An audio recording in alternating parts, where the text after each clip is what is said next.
కొబ్బరికాయ కొట్టి తిన్న తర్వాత మిగిలేది ఏంటి? మనలో చాలామందికి అది పనికిరాని చిప్పే. కానీ అదే కొబ్బరి చిప్ప ఒక మహిళ చేతిలో పడితే టీ కప్పుగా మారుతుంది.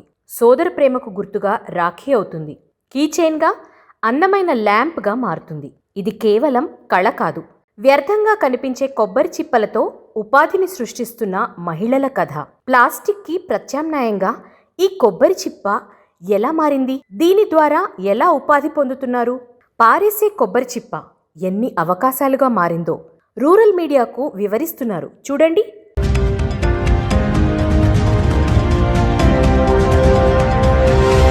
ఈ రాఖీ పౌర్ణమికి మేము రాఖీలను తయారు చేస్తున్నాం. ఇవి ఎలా తయారు చేస్తున్నాం అంటే కొబ్బరి చిప్పలతో తయారు చేస్తున్నాం. సోదర భావాన్ని తెలియజేయడానికి ప్లాస్టిక్ రాఖీలని కట్టకుండా ఈ కొబ్బరి చిప్పల రాఖీలను కట్టాలని మా ప్రయత్నం. ఎందుకంటే ఇవి మట్టిలో సులువుగా కలిసిపోతాయి. ప్లాస్టిక్ అయితే మట్టిని కలుషితం చేస్తుంది. అలాగే ఈ రాఖీలు బయట ధర 50 రూపాయలకి వస్తున్నాయి. అదే ప్లాస్టిక్ రాఖీలు అయితే బయట ధర 150-200 వరకు వస్తున్నాయి. ఈ పర్యావరణాన్ని పరిరక్షించడం కోసం మా చిన్న ప్రయత్నం ఇది. అసలు ఈ షెల్ తో ఇలా రాఖీలు తయారు చేయాలన్న ఆలోచన ఎలా వచ్చిందంటే గ్రామీణ అభివృద్ధి కోసం, అంటే మహిళలు ఖాళీగా ఉండకుండా ఉపాధి పొందడం కోసం ఆక్సిజన్ ఫౌండేషన్ వారు MSME ప్రోగ్రాం ద్వారా కటికరెడ్డి గంగాధర్ గారు ఈ ప్రోగ్రామ్ తీసుకొచ్చారు. ఇది మాకు 1 రోజుల పాటు 30 మందికి ట్రైనింగ్ జరిగింది. ఈ ట్రైనింగ్ ఇచ్చిన వారు అవ్వారు హరికృష్ణ గారు. ఈ ట్రైనింగ్ మేము 1 రోజులు తీసుకున్న తర్వాత వదిలేయకుండా నేను ఒక యూనిట్ ని ఏర్పాటు చేశాను. నాతో పాటు 4 ఉపాధి పొందుతున్నారు. ఆరోగ్యానికి హానికరించే ప్లాస్టిక్ వస్తువులను తగ్గించి